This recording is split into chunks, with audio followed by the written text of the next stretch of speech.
smash, you squish, you mash, you chew you up for brunch, and finish you off for dinner or lunch. Munch, munch, dinner or lunch, munch, munch, dinner or lunch.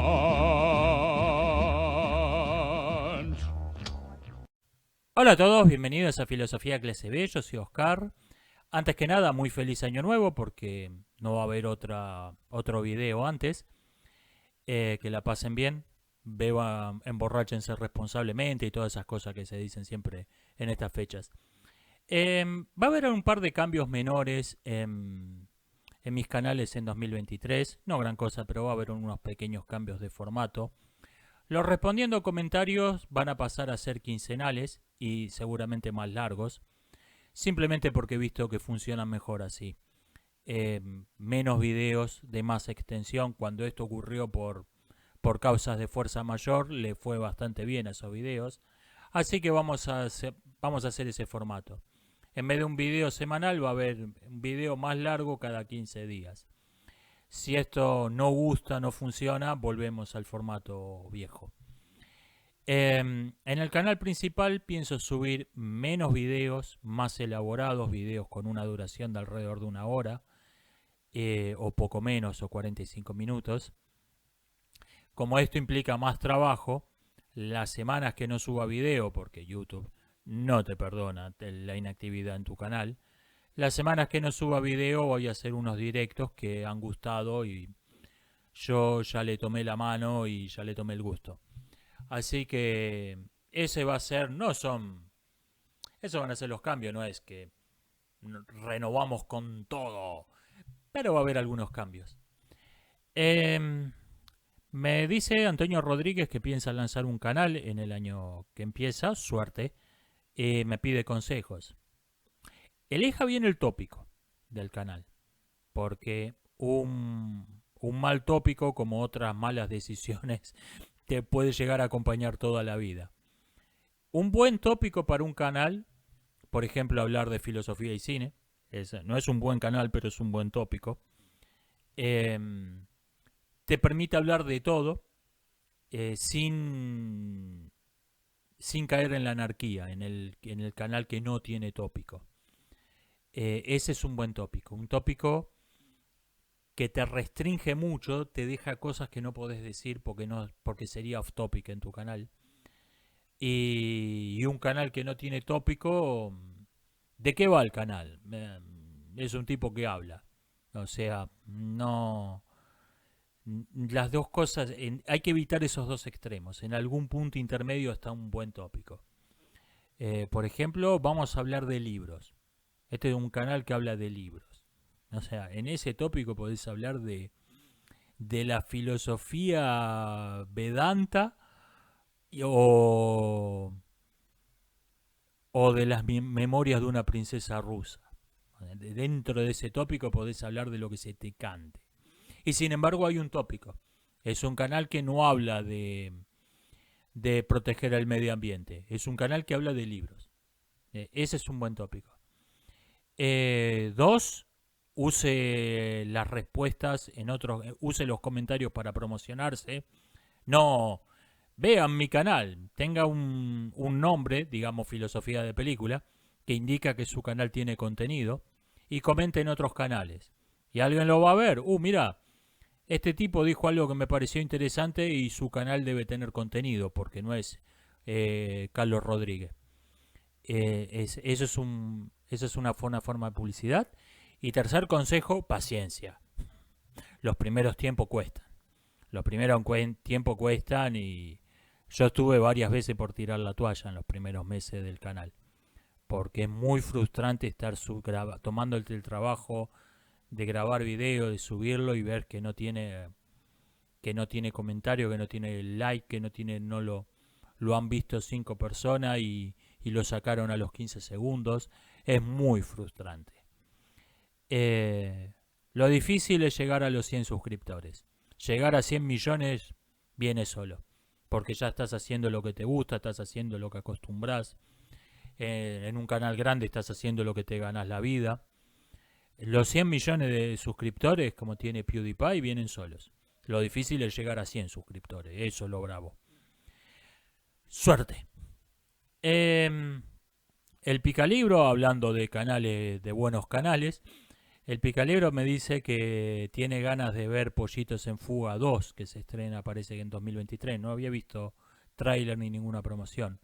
Se ve triste, comenta. Es, la primera es el holocausto con pollitos de granja, no es precisamente ¡uy! Pollitos en fuga.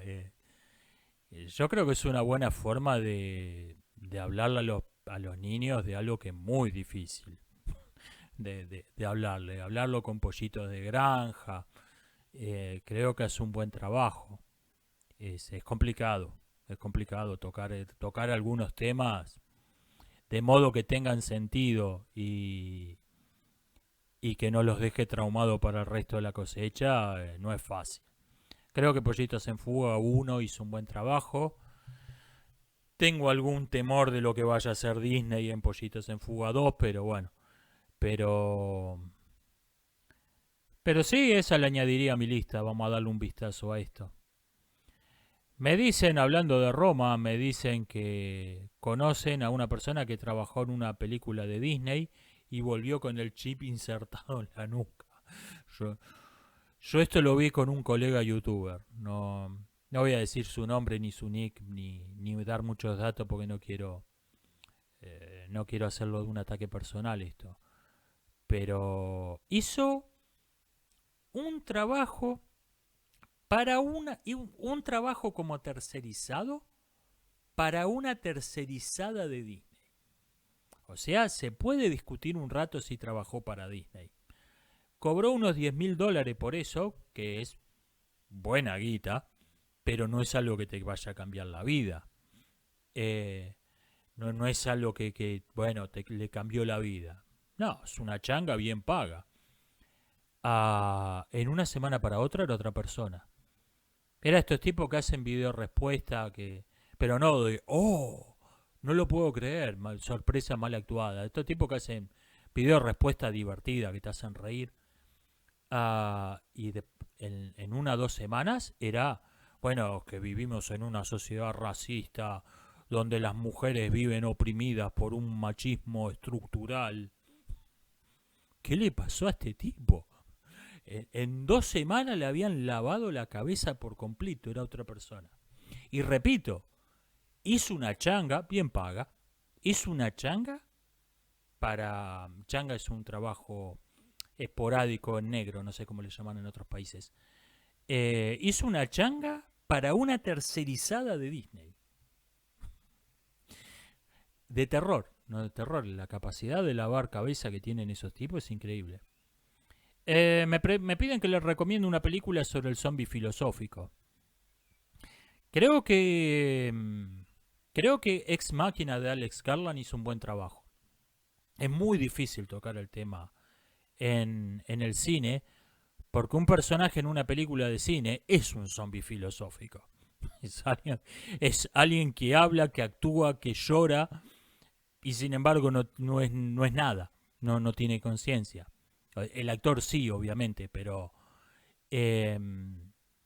Alicia Vikander, la actriz, sí es una mujer que tiene una conciencia, que tiene una entidad propia, pero Eva no.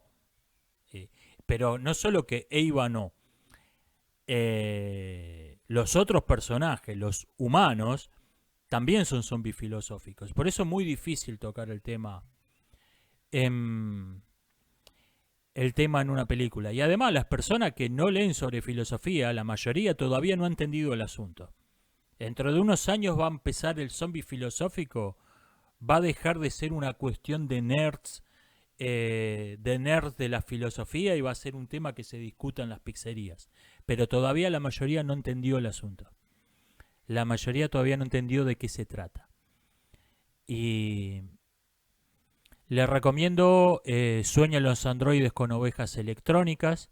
Este tema está mucho mejor tratado que en la película Blade Runner. En la novela está tocado con mucha profundidad el asunto. Pero bueno, es literatura, usted me pidió película. Película, les recomiendo Ex Machina. de Alex Garland. Me preguntan, ¿cómo conozco a Kane Pixels? Su video más conocido tiene más de 50 millones de reproducciones. O sea, es como que me diga, ¿cómo descubriste el canal de Dross? No es precisamente algo oscuro perdido en los rincones de YouTube, Kane Pixels. Muy buen canal, muy buen canal. Eh, es una cosa, es un híbrido entre los canales de misterio y los cortometrajes. Eso, tiene esa cosa muy propia. Desde luego son cortometrajes lo que está haciendo, pero no tiene una estructura del viaje del héroe, no tiene una estructura clásica. Me dicen, estoy escribiendo una distopía que trata de una sociedad donde los hombres son fabricados en una línea de montaje usando materiales reciclados. Los usan para una tarea específica y los descartan. En contra, suena sospechosamente parecido a Brave New World. A favor, Brave New World 2 suena muy interesante. Qué sé yo, es una premisa prometedora que yo que usted le daría para adelante con esta historia. Me dicen, debería darle crédito a las modelos de la miniatura. Muchas veces no sé quiénes son fotos de chicas bonitas random de internet, mayormente de Pinterest, donde Pinterest rara vez se dan crédito. Así que en la mayoría de los casos no sé quiénes son las modelos de las miniaturas. Alejandro Arismendi sigue con la discusión del valor de la ficción, pues no le gustó el término Star Warización para referirse a tomar una decisión basado en la ficción y no en precedentes históricos u otras formas abstractas de razonar. Me dicen que están subestimando la ficción. La historia no puede hacer experimentos, la ficción sí. Sí, pero hay que estirar un poco la definición de lo que se entiende por un experimento, porque la ficción puede plantear situaciones hipotéticas, incluso situaciones hipotéticas totalmente disparatadas, que nunca han ocurrido en el mundo real. No sé, sociedades que están totalmente basadas en la lotería, en el juego de la lotería. Jamás ocurrió, pero bueno, ¿cómo sería una sociedad totalmente basada en la lotería? Por ejemplo, esa clase de experimentos son interesantes y la historia son una ventaja de la ficción sobre la historia. El problema es que a diferencia de un verdadero experimento, no podemos ver qué pasaría. Tenemos lo que el autor piensa que pasaría.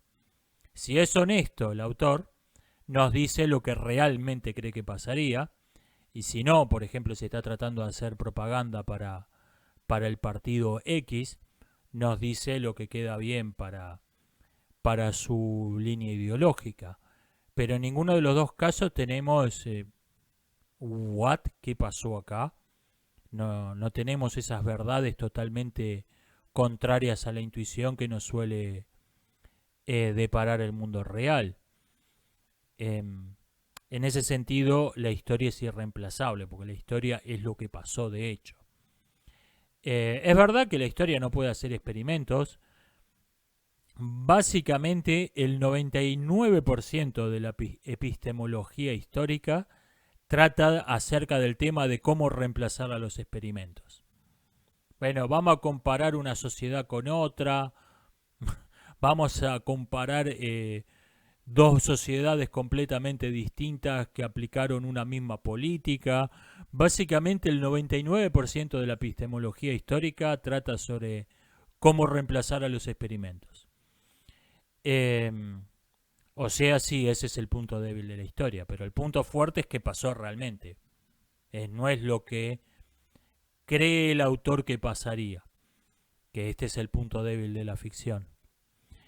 Me dicen que hay gente que ha hecho videos con la IA que le dijeron haga un video mostrando la evolución del hombre y hasta el presente y más allá.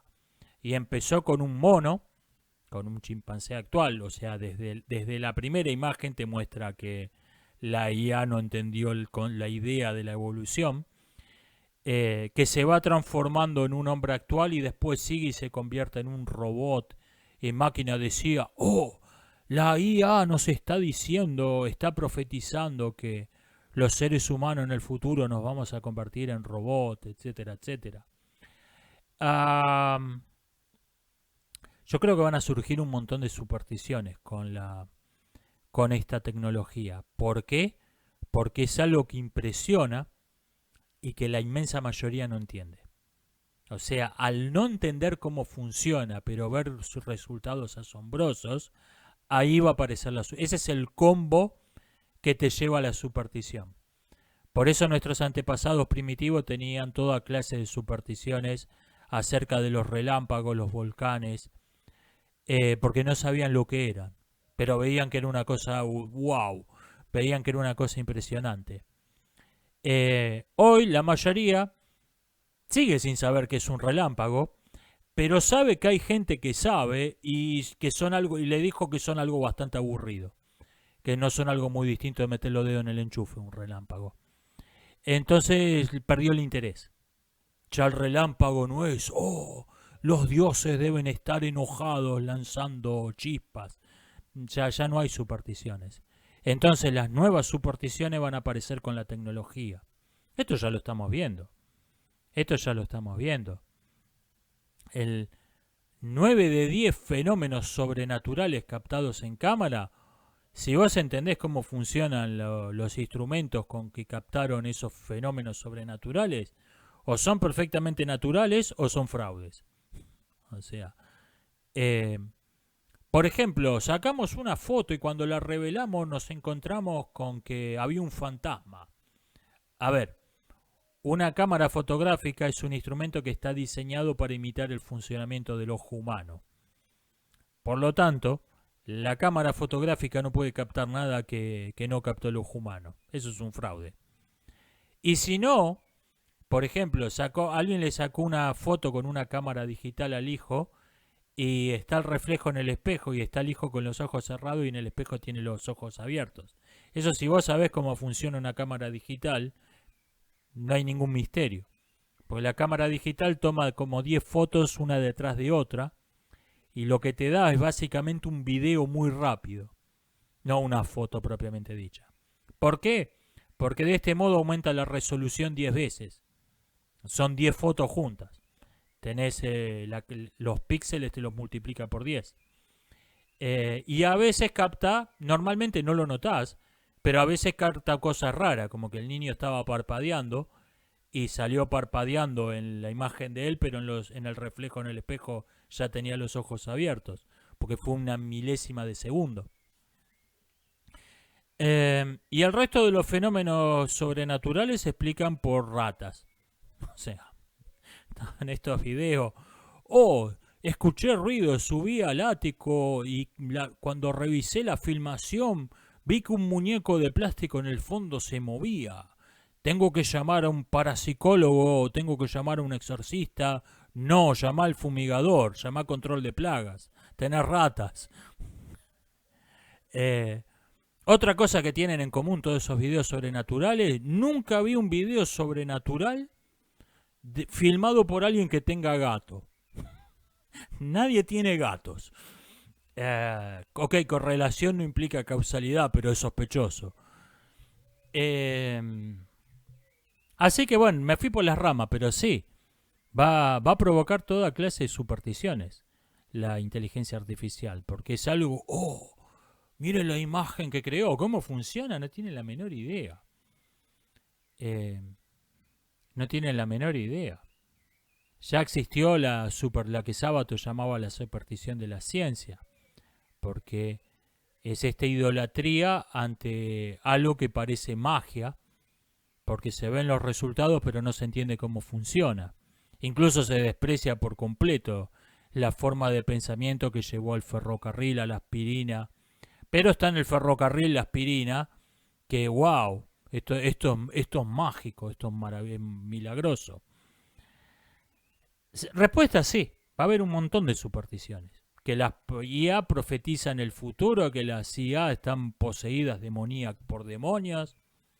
Va a haber 1000 supersticiones, van a aparecer cuando esta tecnología se popularice, van a aparecer 1000 supersticiones.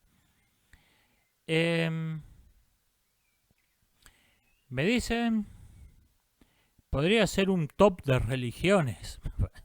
Tema modo muy frívolo para tocar un tema como ese, me parece, ¿no? Número 5, el hinduismo. No es serio. Vea, en contra de la inmensa mayoría de los ateos, yo tengo más estima a... Por supuesto, considero que todas son falsas. O sea que ninguna se corresponde con la realidad. Pero como hechos históricos sociales, como realidades históricas, tengo más alta estima a las religiones abrámicas que a las religiones de Oriente. O sea, mi top, el podio de mi top serían el judaísmo, el cristianismo y el islam. Las religiones de Oriente, con su idea de la existencia eterna y de la reencarnación y del karma, llevan una forma de pensar que es me ocupo dentro de 1.000.000 de años. Eso no me agrada. Teóricamente, en el judaísmo no, pero en el cristianismo y en el islam teóricamente somos inmortales, pero lo único que importa es esta vida. Así que es una inmortalidad hueca, vacía. En el cambio, en las religiones de Oriente somos realmente inmortales. Y te lleva, tendría que limpiar mi cuarto. Me ocupo en mi próxima reencarnación.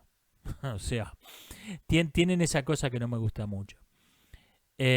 Al no tener un Dios absoluto, tienen una ética sentimentalista. Más el budismo que no el hinduismo en esto. Tienen una ética sentimentalista que cae en el relativismo y cae finalmente en el egoísmo. No por casualidad todos los escritores de autoayuda van a beber de las religiones de Oriente. Que el mundo reviente no te tiene que importar, lo único que tienes que preocuparte es por desarrollar tu bienestar interior. O sea, tenés que ser un flor de hijo de puta, en otras palabras. Eso está muy vinculado a las religiones de Oriente. O sea, repito, en contra de la opinión de la mayoría de los ateos, yo tengo más alta estima a las religiones abrámicas. Las considero falsas, eso sí. Considero que el Dios del que hablan no existe. Que no es un asuntito, no es un pequeño problema precisamente. Me dicen, en Nueva Zelanda han sacado una ley que prohíbe vender tabaco a los nacidos después de 2008. No me agrada la mentalidad que está detrás de esta ley. O sea, probablemente sea efectiva. Me dicen, criterio de eficiencia, probablemente funcione. Ahora, todas las personas que nacieron antes de 2008 son menores de edad todavía. Todas las personas que nacieron después de 2008, quise decir, son menores de edad. Pero dentro de 5 o 6 años va a haber 2 adultos mayores de edad, ambos ciudadanos neozelandeses, uno de los cuales puede comprar un producto y el otro no. No me simpatiza. Están adoptando una mentalidad totalitaria estados que pretenden ser democráticos. Sobre todo el mundo británico. Lo que fue el imperio británico se está hundiendo en el totalitarismo a una velocidad tan extrema, tan acelerada, que la mayoría de las personas ni siquiera lo está notando. Se están convirtiendo en un régimen fascista, literalmente, con una velocidad tal que la mayoría de las personas simplemente no está prestando atención a lo que está pasando. Canadá sancionó este año, en 2022, sancionó una ley explícitamente eugenésica. Están poniéndose, vamos a matar gente para mejorar la raza. En Inglaterra abolieron la libre circulación. Un ciudadano necesita ahora un súbdito, teóricamente. Es una república, no es una república, es una monarquía. Inglaterra tiene que tener un permiso del Estado para ir de una ciudad a otra, ya no puede ir porque sí. Abolieron la libre circulación. Australia tiene desde 2020 campos de concentración. Y ahora tenemos esta ley de Nueva Zelanda que dentro de unos años va a crear ciudadanos de primera y ciudadanos de segunda.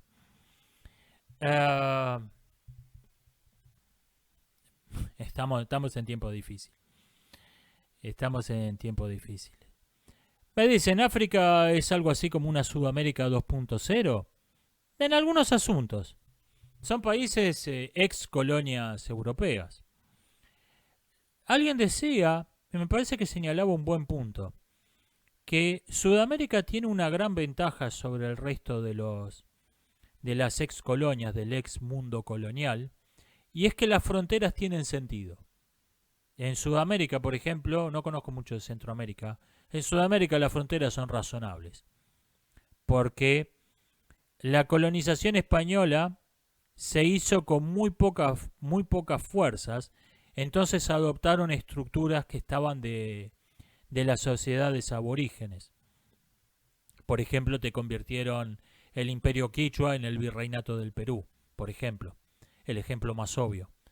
Usaron la infraestructura previa para establecer el régimen colonial. Y cuando declaran la independencia a los países sudamericanos, se hacen unos acuerdos rápidamente, se reparte. Muy por arriba, muy tosco. Qué sé yo, de la cordillera para allá es Chile, de la cordillera para acá es Argentina. Ok, dale. Después, bueno, ¿qué es exactamente la cordillera? Después hubo 1000 peleas por 50 kilómetros, pero no había una cuestión grosera que te llevaba a la guerra de cabeza. Las fronteras en Sudamérica son razonables. No ocurre lo mismo en el Turquestán, no ocurre lo mismo en África, no ocurre lo mismo en el mundo árabe, donde hay fronteras que eran tierra incógnita, era una mancha negra en el mapa donde la cortaron por un meridiano, por ahí cortaron un río al medio, sin saber porque no sabían qué carajo había. Cortaron poblaciones que cortaron una aldea al medio. Bueno, de acá para allá es Alemania, de acá para allá es Inglaterra. Claro. Cuando esos tipos declararon la independencia, no, pará, esta aldea es nuestra, no es nuestra. Tenés las identidades demográficas previas. A ver, cortaste una aldea, esos tipos se consideran compatriotas. Tenés las identidades previas.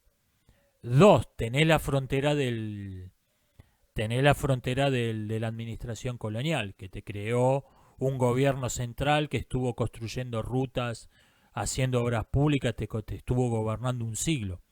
No es algo que podés hacer de cuenta que nunca existió. Generalmente la capital de la nación independiente es la capital de la colonia. Y tercero, tener las fronteras naturales. Bueno, hay un río que pasa más o menos por donde estaba la frontera. Bueno, vamos a usar el río como frontera. Y tenés esos criterios que se terminaron resolviendo todo a los tiros. Pero bueno, esas guerras mayormente ya están terminando. Todavía quedan algunas, pero mayormente ya las fronteras de África en el siglo XXI ya están empezando a tener sentido. Podemos tener la esperanza de que esto fue una fase. Fue la resaca del colonialismo que hubo que solucionarlo de algún modo. Me dicen, no entendí por qué considero a Nietzsche un relativista. Nietzsche considera que la moral no es en sí, es dependiente de otra cosa. Dependiente no de las clases sociales, de castas humanas que Nietzsche considera naturales. Y vea, un buen criterio para reconocer cuando una filosofía, por ejemplo una filosofía ética, es relativista, es elimine todas las circunstancias. Yo he escuchado gente que dice que ataca el relativismo moral diciendo en todas las sociedades conocidas matar estuvo mal visto. Eso es un argumento relativista. O sea, estás atacando el relativismo con un argumento relativista. Cuando algo es absoluto, o sea, es en sí, no es dependiente de otra cosa.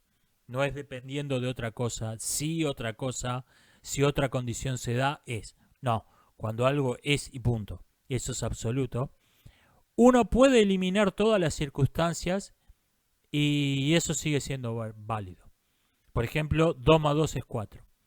Bueno, 2 más 2 es 4, 2 más 2 seguiría siendo 4 aunque nadie sepa matemáticas. Por ejemplo, antes de que apareciera el ser humano en el mundo, sí. 2 huevos de dinosaurio más 2 huevos de dinosaurio eran 4 huevos de dinosaurio. Sí. ¿Siguen siendo 4 aunque todo el mundo se ponga de acuerdo en mentir diciendo que 2 más 2 son 5? Sí. Aunque todo el mundo diga que 2 más 2 son 5 y que diga, bueno, si yo tengo 2 manzanas en una canasta y pongo otras 2 manzanas, va a haber 5 manzanas. Si hace la prueba va a ser 4 manzanas, porque 2 más 2 es 4. Eso es absoluto. 2 más 2 es 4 es una verdad absoluta. Bueno, el absolutismo moral propone que el bien y el mal son absolutos. O sea, lo bueno es bueno y lo malo es malo, aunque no haya nadie bueno, nadie tenga concepto de la moral, o aunque todo el mundo esté totalmente convencido y de modo honesto que lo malo es bueno. Lo malo sigue siendo malo, aunque todo el mundo crea erróneamente que es bueno. Lo único que puede haber son errores, pero no cambia lo que es bueno y lo que es malo. Nietzsche no piensa así. Nietzsche pensaba que lo bueno se puede convertir en malo, que lo malo se puede convertir en bueno por circunstancias históricas, por circunstancias culturales, por circunstancias biológicas. Por lo tanto, era un relativista moral. Uno muy extraño, muy atípico, pero era un relativista moral. Me preguntan, ¿qué es una variante de fantasía? ¿Qué tiene? ¿Elfos, duendes? No, me olvidé de aclarar esto porque en la terminología ajedrecística es algo obvio. Una variante de fantasía es una variante que no es la del reglamento establecido. Se llama, o sea, es un juego que se parece al ajedrez, generalmente se juega en el mismo tablero, pero que tiene alguna regla rara que no es la del reglamento de la FIDE, la Federación Internacional de Ajedrez. Eso es una variante de fantasía, no es una variante del juego que se la inventó alguno y no es la del reglamento estándar. Debería haberlo aclarado esto, como es un término corriente en el ambiente del ajedrez, no se me ocurrió. Me pregunta, ¿qué pienso de Sean Penn? Como director sus películas me parecen hamburguesas de ratas hechas por un chef. O sea, el mejor chef del mundo te hace una hamburguesa de rata. Con la carne cocida en su punto, la carne de rata cocida en su punto justo, unas papas fritas perfectas, un huevo frito totalmente circular, con la clara bien cocida, la yema cruda, y te la sirve. Te la querés comer ni por todo el oro del mundo. Bueno, Sean Penn, las películas de Sean Penn están muy bien hechas. Suele tener buenos actores, está bien dirigida, suele hacer buenas reconstrucciones de época con un presupuesto modesto, tiene una cinematografía preciosa, suelen tener buena música, el álbum de la banda sonora del cantante de Pearl Jam, se me ha olvidado el nombre, que acompaña a Into the Wild, es preciosa, combina perfecta con la película además, pero las historias no son interesantes. Las historias que cuentan no me interesan. O sea, Into the Wild, por ejemplo, la más conocida, es la historia de un pelotudo que se fue a vivir al medio del bosque sin hacerle caso a nadie como un pelotudo y murió como un pelotudo. ¿Qué opino de la historia de ese tipo? Nada, menos mal que no llegó a tener cría. La banda sonora preciosa, la cinematografía preciosa, la ambientación, la recreación de época estupenda. ¿Qué sé yo? Repito, me recuerda a una hamburguesa de rata hecha por el mejor chef del mundo. Mejor jugador de fútbol de la historia, Johan Cruyff. Un grande adentro y afuera de la cancha, si se me perdona el cliché.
Me dicen, todos los jugadores de la selección francesa nacieron en Francia, exceptuando solo los que nacieron en otra parte.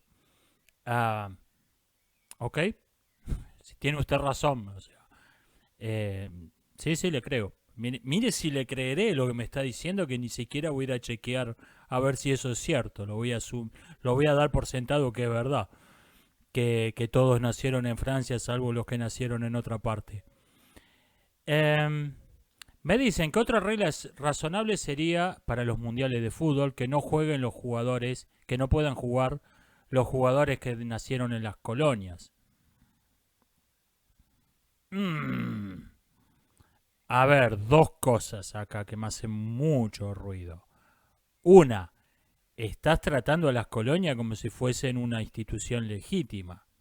Como que, bueno, un país tiene colonias, como si me dijeran las personas nacidas en la colonia, las personas nacidas en la metrópoli, como si fueran los que nacieron en la provincia del norte y los que nacieron en la provincia del sur. O sea, como si fuera una institución legítima el colonialismo. Una. Y dos, dado que de hecho las colonias existen, siguen existiendo, aunque todas las potencias firmaron hipócritamente el Tratado de Descolonización de la ONU, las colonias siguen existiendo de facto. Dado que las colonias existen de facto, estás convalidando que los habitantes de las colonias son ciudadanos de segunda, que es el caso invariablemente, pero lo estás dando por bueno. No estoy de acuerdo con esta propuesta. No. Por ahí si uno ve, si su objetivo es únicamente tener un mundial de fútbol razonable, puede ser, pero está convalidando dos barbaridades políticas con ese criterio.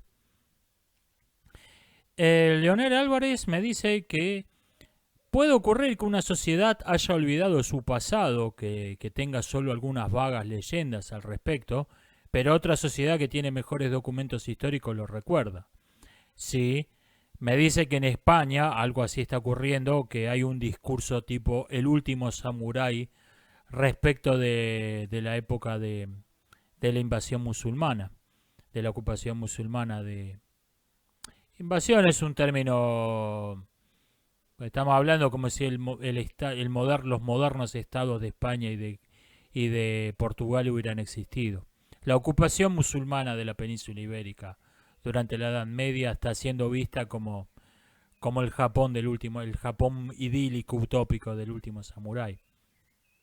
Acá está ocurriendo algo parecido con los araucanos, que son un grupo étnico que fue mercenario de los españoles durante siglos y usaron las armas, el entrenamiento militar que le habían dado los españoles, lo usaron para ocupar la Patagonia y cargarse a 500.000 de personas que vivían en la Patagonia. Y ahora hay algunos tipos que son descendientes de esos tipos o dicen ser descendientes de esos tipos, porque algunos son más blancos que la leche. Tipos que dicen ser descendientes de esos tipos protestando contra la barbarie del imperialismo, del colonialismo y diciendo ser pueblos originarios. Originarios de Perú en todo caso. En la Patagonia llegaron como conquistadores y como conquistadores brutales que no se parecen ni la mal llamada conquista del desierto fue una barbarie y lo que hicieron estos tipos 100 años antes estuvo a otra escala. O sea, sí, o sea, son gente que está reclamando derechos basados en que son demasiado brutos para recordar la verdadera historia de cómo llegaron sus antepasados a la Patagonia. Y para colmo tenemos un gobierno que está convalidando ese disparate, que está diciendo si ser una completa bestia analfabeta es algo que te da derechos. ¡Ay, Dios! Sobre el tema de que todos somos descendientes de conquistadores, algunas personas han sacado de esto la conclusión que me parece falaz, por lo tanto la conquista no es algo inmoral. Vos lo que tenés que ver es qué hizo un imperio. El imperio no es algo malo, el imperialismo no es algo malo per se. Vos tenés que ver qué hizo 50 años después, qué hizo. Si mejoró la calidad de vida de las personas, si estableció mejores leyes, etcétera. Me parece una completa falacia. Con ese criterio tendríamos que esperar hasta el 2072 para decir que Vladimir Putin es un hijo de puta. No me parece que no sea tan evidente como para tener que esperar tanto. Me parece que es algo bastante evidente, que lo podemos decir en 2022. Putin es un hijo de puta. Me parece que se está sacando una conclusión errónea. Lo que se tiene que hacer es distinguir la invasión de la conquista. La invasión es un hecho. La invasión es un tipo particular de acción militar. La conquista es un tipo particular de régimen político. En la conquista se instala un grupo de invasores, generalmente, no necesariamente, pero generalmente de invasores venidos de otra parte, instala un grupo, un régimen de castas, donde ellos son una casta privilegiada y los naturales del país son ciudadanos de segunda. Eso es lo que tiene que ser combatido. Ok, sobre todo cuando han pasado generaciones, los tipos que están viviendo en un lugar son los nietos o bisnietos de los invasores y no tuvieron ellos parte en la invasión militar. Lo que tienen que hacer ahí, lo que hay que hacer ahí es decir, ok, este régimen político que tenemos es una mierda, vamos a cambiarlo. Pero eso es lo que no que bueno, tenés que ver qué hizo 50 años después. Vi lo que hizo 50 días después un imperio. Invadir, matar gente. Invadió, violó, mató gente. Vi lo que hizo en 50 días. ¿Para qué necesito esperar 50 años para decir que son unos hijos de puta? Eso me parece que es un error. Sacar del hecho de que todos somos descendientes de conquistadores, de que todos somos descendientes de invasores, sacar la conclusión, bueno, por lo tanto invadir un país, conquistar no es algo inmoral en sí, me parece que es un completo error. Me parece que es un completo error. Es un error creer que es la única respuesta razonable a decirle que el tataranieto de unos invasores le diga al bisnieto de los invasores que vinieron a la generación siguiente: nosotros somos pueblos originarios, vuélvanse. Es que la única respuesta razonable a esa estupidez no lo es.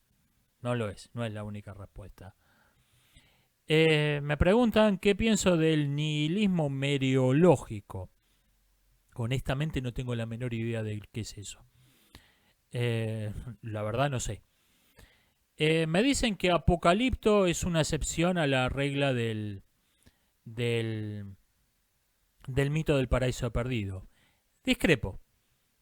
Apocalipto se ha hecho odiar por imbéciles como AMLO, porque representa a la sociedad maya con su verdadera brutalidad, su verdadera corrupción, y no muestra que los pueblos originarios vivían en armonía con la naturaleza y eran muy espirituales. Se ha hecho odiar por eso, pero la historia es la pacífica tribu de cazadores que vivía en el bosque muy contento, caminaba sin cesar, hasta que vinieron los mayas, el malvado imperio maya, y arruinó su estilo de vida, y este cazador que se salvó de milagro tiene que empezar a convertirse en una especie de duro de matar precolombino para defender a lo que quedó de su tribu. Es el mito del paraíso perdido que está en todo. Es Braveheart, en Corazón Valiente, en la América precolombina. Mientras que está negando el hecho histórico de que la mayoría de las tribus del Caribe tenían sus propias guerras, tenían sus propios conflictos territoriales, y la mayoría de ellos eran caníbales. De hecho, el término caníbal es una deformación de Caribe. Me dicen: el final de Avatar no tiene el menor sentido. ¿Por qué dejan ir a los humanos para que en 2 días van a volver? ¿Sabe qué pasa? Que esa película está basada en el mito del buen salvaje, pero está dando por sentado que estos buenos salvajes pueden firmar tratados de paz. Que vos podés terminar una guerra sin exterminar a tu enemigo. Los buenos salvajes no podían hacer eso. El único modo de terminar una guerra era exterminar por completo al enemigo, porque no podían firmar tratados. No tenían una religión común, no tenían una moral universal, no tenían instituciones diplomáticas abstractas donde los países neutrales pudieran oficiar como garantes del tratado. El único modo era exterminar al enemigo. Los 7 misterios más perturbadores captados en directos de YouTube. Se abrió una puerta sola con el viento. Me llamó la atención, pero el final de Avatar, repito, está idolatrando, idealizando a los buenos salvajes Na'vi, pero está asumiendo algo que no podían hacer buenos salvajes, que firmar un tratado de paz. Eso necesitas la malvada civilización depredadora colonialista para poder firmar un tratado, para poder terminar una guerra sin exterminarte mutuamente. Me dicen, se pueden hacer algunos usos interesantes del cliché del paraíso perdido. Por ejemplo, plantear el cliché o, por ejemplo, subvertir el cliché. Sí, una que lo hace, creo que... No sé si se lo planteó así, pero creo que una que hace esto muy bien es Gallipoli de Peter Weir, película de guerra australiana, estupenda película, que básicamente la historia real es que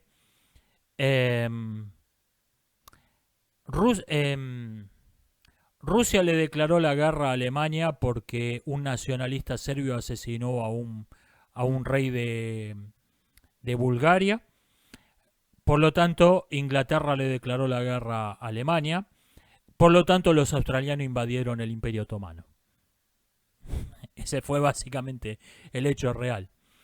Y durante toda la película tenemos la propaganda de guerra diciéndote que bueno, tenemos que defender nuestra nación, nuestra gente, porque si no vamos a pelear allá, ellos van a venir acá, y somos nuestro estilo de vida pacífico, tenemos que tomar las armas para ir a defendernos de este malvado imperio. Y a medida que avanza la película te vas dando cuenta lo increíblemente estúpida que era esa guerra.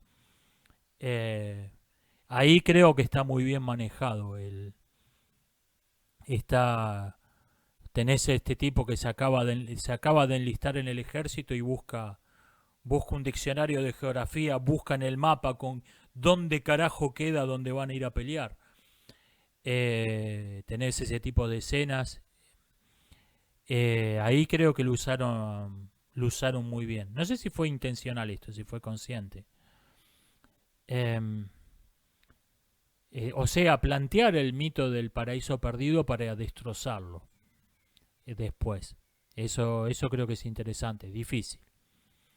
Em, Hace poco escuchaba a un combatiente de la Segunda Guerra Ruso-Ucraniana que decía que la guerra no tiene banda sonora. O sea, el mundo real no es una película de acción. Me gustó esa frase. Dice mucho con pocas palabras, algo típico de hombre de acción. La guerra de verdad no tiene banda sonora. Eh, Me dicen que otra cuestión importante que se suele dar por sentada en política, gente que lo considera sentido común y no lo piensa, aunque en realidad hay personas que consideran sentido común lo contrario, es la polémica entre Tarde y Durkheim sobre si la fuente primaria de la socialización es la imitación o la coerción. Sí, hoy en día esto se ha matizado mucho, ya creo que nadie que piensa en serio en esos asuntos cree que hay una fuerza que es la determinante. Durkheim aclaró que cuando hablaba de coerción social no se refería necesariamente a pegar un garrotazo en la cabeza. Eh, Alguien que se viste de un modo raro y lo miran, mira cómo está vestido este tipo, es una forma de castigo. Es una forma de castigo, no es está prohibido vestirse con un sombrero raro, pero esa forma de mira cómo se vistió este, esas miradas son de desaprobación, de extrañeza, son una forma de castigo. O sea, la coerción de la que hablaba Durkheim no era hay tabla, no era eso. Igual hoy en día creo que lo que hay son eclécticos que tiran para un lado y eclécticos que tiran para el otro, pero nadie cree ya que, que exista una fuerza que es la determinante, sea la imitación o, como decía Tarde, o la coerción, como decía Durkheim. Me preguntan qué pienso de la Inquisición. Vea, si usted tiene un Estado fundado en la religión, va a necesitar tener una policía religiosa. No, no existe, no puede existir la causa sin el efecto. Si existe un Estado fundado en una religión, y todavía existen, si existe un Estado fundado en una religión, va a haber delitos religiosos. No creer en la religión va a ser visto como una forma de sedición. Y va a hacer falta una policía religiosa que persiga a los delincuentes religiosos. O sea, porque hay mucha gente que dice, oh, qué mala que fue la Inquisición, y no toca la cuestión de fondo. Sí, la Inquisición fue una mierda, pero la cuestión de fondo no es que estos tipos tenían formas de tortura muy crueles. La cuestión de fondo es que esa institución tenía que existir porque el fundamento de esa sociedad era religioso. Si vos tenés una sociedad fundada en la religión, tenés que tener una policía religiosa. Punto. No puede existir lo uno sin lo otro. Y me parece que muchos que se rasgan las vestiduras hablando de la Inquisición pretenden que puede existir un estado religioso, un estado, no me acuerdo, tiene un nombre esto, un estado teísta, llamémoslo. No es el nombre técnico. puede existir un Estado basado en la religión y pretender que no va a tener una Inquisición. ¿Y, y cómo se sostiene? ¿Cómo se sostiene? Un Estado basado en la religión que no tenga una Inquisición, ¿cómo se sostiene? Esa es la verdadera cuestión. Esa es la verdadera cuestión de la Inquisición. Me dicen, hace varios años subí un video hablando ya han pasado varios años de que subí un video hablando de las sectas. ¿Ha cambiado mi pensamiento al respecto sobre ese tema? No sobre las cosas puntuales que dije, pero me ha dejado de gustar el concepto de secta o culto. En castellano decimos más que nada secta, los angloparlantes dicen más que nada cult. Es lo mismo. No me gusta el concepto de secta o culto, me está dejando de gustar. Porque es un término que puede significar cualquier cosa y por lo tanto no significa nada. Tenemos todas estas leyes antisectas que tienen varios países, que no son otra cosa que un nombre bonito para justificar las persecuciones religiosas, las persecuciones de opositores políticos o las persecuciones de grupos étnicos religiosos minoritarios. La mayoría de los autores que han escrito sobre temas del sectarismo, ellos son, en la mayoría de los casos, no hay excepciones, pero el 90% de los casos son o masones o miembros de alguna organización de la Liga Escéptica. En el mejor de los casos, afiliado al Partido Demócrata. En el mejor de los casos. Y yo esto por mucho tiempo lo vi como el proverbial cuchillo de palo del herrero. Pero después empecé a pensar que hay algo que está mal en el concepto en sí. Porque lo que importan son las técnicas de manipulación que usan esos grupos. O sea, lo importante es conocer las técnicas de manipulación y aprender a no caer en ellas. Hay grupos que tienen el álbum lleno, no le falta una sola figurita. Tienen toda técnica de manipulación conocida, la conocen y la usan. Pero realmente no sé si tiene utilidad inventar un concepto para referirte al grupo a estos grupos pequeños de manipulación extrema. Porque es como ponerle un nombre a la punta del iceberg. Ok, pero es la parte visible de algo mucho más grande. Y no es más razonable llamarle al iceberg y ver lo que es entero.